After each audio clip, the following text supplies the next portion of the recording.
भरतपुर से शुरू होकर बिजनौर होते हुए मुरादाबाद के थाना छजिलेट पहुंची। काफी टाइम इंतजार करने के बाद कांग्रेस यात्रा यहां तक पहुंची।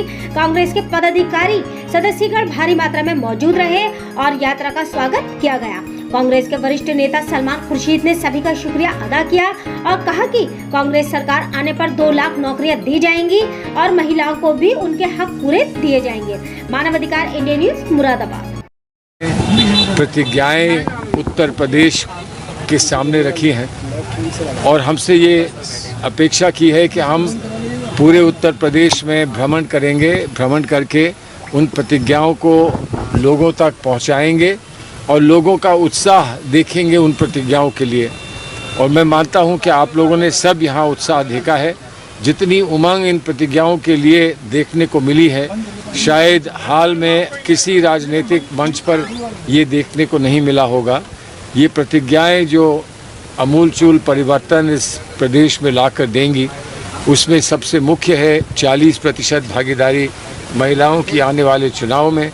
उनको टिकटों के वितरण में 40% अधिकार भागीदारी उनको मिलेगी।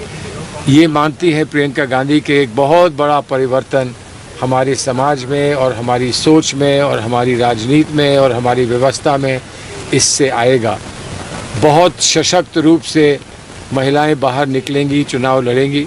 उन्हीं के साथ और पुरुष भी बहुत सारे ऐसे हैं जो बहुत सशक्त रूप से तैयारी कर रहे हैं चुनाव लड़ने की। प्रतिज्ञाओं में ये भी है कि हम उन लोगों को जिनको राहत चाहिए बिजली के बिलों से, तो उनको हम बिल उनके आधे कर देंगे, हाफ कर देंगे। और जो कोरोना समय के बिल हैं उनको हम माफ़ करेंगे।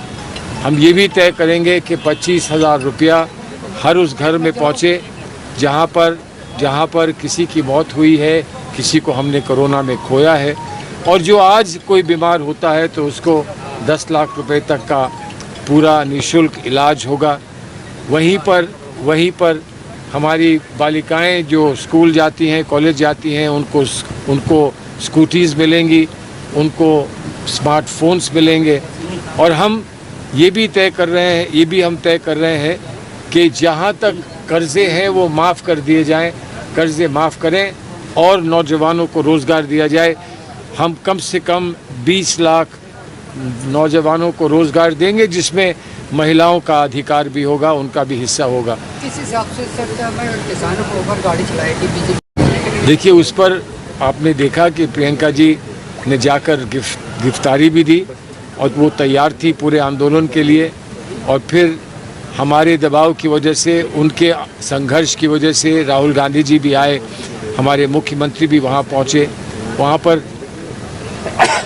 गिरफ्तारियाँ हुई हैं, लेकिन हम ये मानते हैं कि अभी पार्लियामेंट में, विधानसभा में इस बात को और आगे बढ़ाया जाएगा, क्योंकि आज तक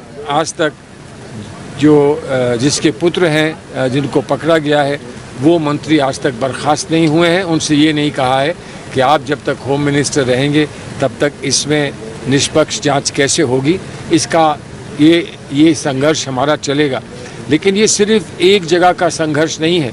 जो उत्तर प्रदेश में उत्पीड़न जगह जगह देखा है, जिस तरह से महिलाओं के साथ, दलितों के साथ यहाँ पर दुर्व्यवहार हो रहा है, उसका विरोध कभी हमने हाथरस में किया, कभी हमने बाराबंकी में किया, कभी हमने उसका विरोध आगरा में किया।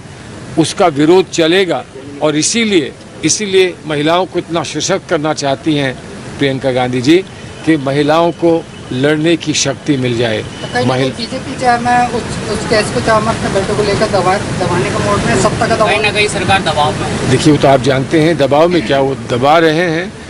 उनकी मानसिकता जो है वो स्पष्ट हो रही है।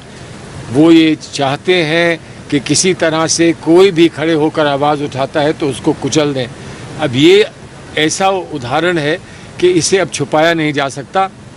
सुप्रीम कोर्ट ने भी मजबूर होकर ये प्रश्न पूछा है कि ये क्या खेल हो रहा है, इसकी जांच कब पूरी होगी।